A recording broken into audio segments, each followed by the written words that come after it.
Oke, untuk uji Mann-Whitney dengan SPSS, pilih menu Analyze, lalu Non-Parametric Test, Legacy Dialog, to Independent Sample Test. Kemudian variabel waktu kita pindahkan ke kolom test variable list, dan kemudian variabel interface kita pindahkan ke kolom grouping variable, karena nanti akan digrupkan untuk waktunya tadi ya, berdasarkan interface 1 dan interface 2.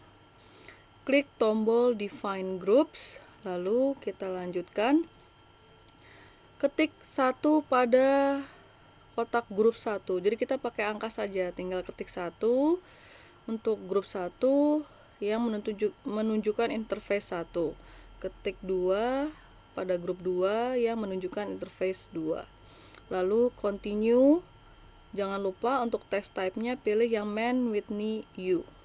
Oke, lalu lihat jendela output. Tabel pertama adalah tabel ranks. Di sini kita bisa lihat mean rank atau rata-rata dari peringkat dan juga sum of rank, yaitu jumlah peringkat. Seperti yang kita telah pelajari di teori bahwa terbagi menjadi X sama Y. Kalau yang ini terbagi menjadi interface 1 dan interface 2. Ya. Jadi bisa dibilang ini adalah Rx dan yang ini adalah Ry. Pada interface 1 rata-rata peringkatnya lebih tinggi daripada rata-rata interface 2. Apakah perbedaan ini bermakna secara statistik atau hanya kebetulan saja? Kita coba buktikan. Kemudian dapat diperoleh pula bahwa min ranknya tadi lebih besar yang interface 1, dan juga untuk sum of ranknya juga lebih besar yang interface 1, yaitu sebesar 900-an, sedangkan yang interface 2 hanya 300-an. Next, untuk tabel tes statistik, di sini ada keterangan Mann-Whitney U, Wilcoxon W sama Z serta asim sig two-tailed. Untuk Mann-Whitney adalah yang kita gunakan sekarang, Wilcoxon insya Allah pertemuan berikutnya, dan Z ini adalah nilai Z, merupakan cara lain untuk bisa menolak atau menerima H0. Selain juga ada asim sig. Asim sig nama lainnya adalah p-value ya. Oke, next. Di situ pada kolom Mann-Whitney kita lihat nilainya adalah 2,500. Jadi ini bukan 2500 ya, tetapi 2,500. Untuk SPSS jika ribuan itu biasanya tidak pakai titik, tidak ada pemisah titik. Ya. Oke.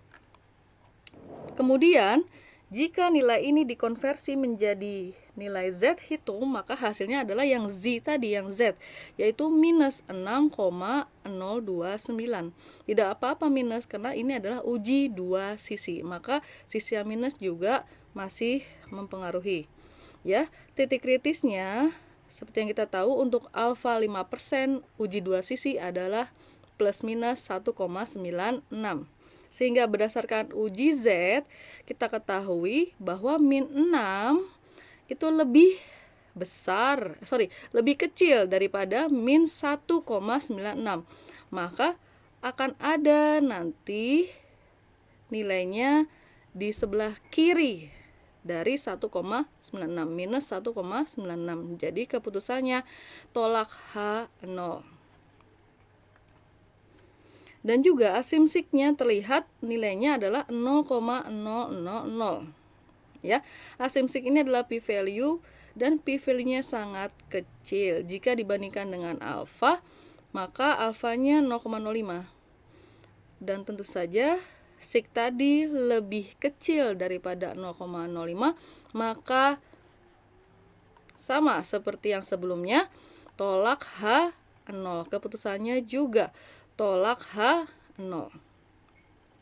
Maka kesimpulannya, dengan tingkat kepercayaan 95% dapat dipercaya bahwa terdapat perbedaan yang nyata dalam hal rata-rata waktu entry antara dua jenis rancangan interface aplikasi diet. Seperti itu. Nah, untuk praktikum lanjutannya, silakan dicoba dengan sampel kecil yang tadi ada di teori sampai dapat output seperti ini. Langkah-langkahnya silakan dilihat pada slide ini ya. Nah, kita lihat nih, Mann-Whitney EU-nya ternyata angkanya juga 8. Persis sama dengan Mann-Whitney U dengan teori tadi. Ya, diperoleh U terkecilnya adalah 8. Berarti terbukti dengan SPSS. Dan dicoba juga untuk yang sampel besar. Tadi kan ada tugas untuk yang sampel besar tapi pakai teori. Kali ini bisa pakai SPSS. Ya. Ini adalah outputnya jika menggunakan sampel besar. Tolong dibuktikan apakah nilai U terkecilnya adalah 115,000. Itu saja untuk praktikum SPSS minggu ini.